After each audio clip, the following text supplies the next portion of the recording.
vereadora Rose Frigieri.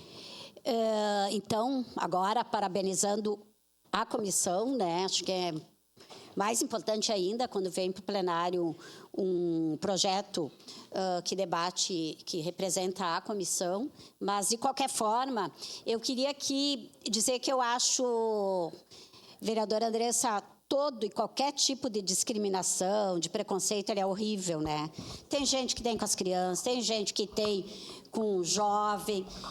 O que eu acho? Acho que a idade não deveria ser uma coisa considerada num debate, como, a não ser nessas questões específicas mesmo. Porque, como falou a vereadora Marisol, eu estava aqui pensando, só faltou eu dizer isso, que a gente, a partir do nascimento, envelhece. Tu envelhece todos os dias. Tu não chega lá nos 40, 45, nos 50, agora eu estou começando a envelhecer. É um processo de vida.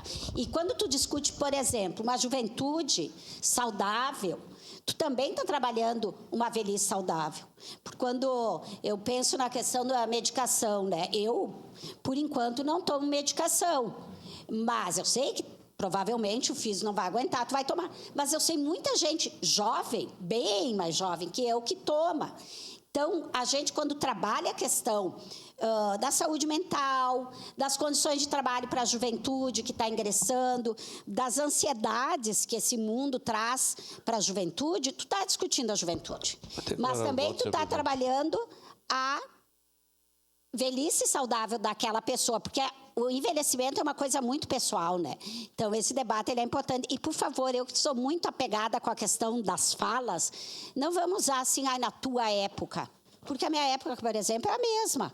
Hoje também é a minha época. Então, diz assim, na tua época de estudante, na tua época de jovem, na tua época de criança, vamos completar esse na tua época para a gente não usar mais preconceito, excluir a pessoa desta época atual. Obrigada.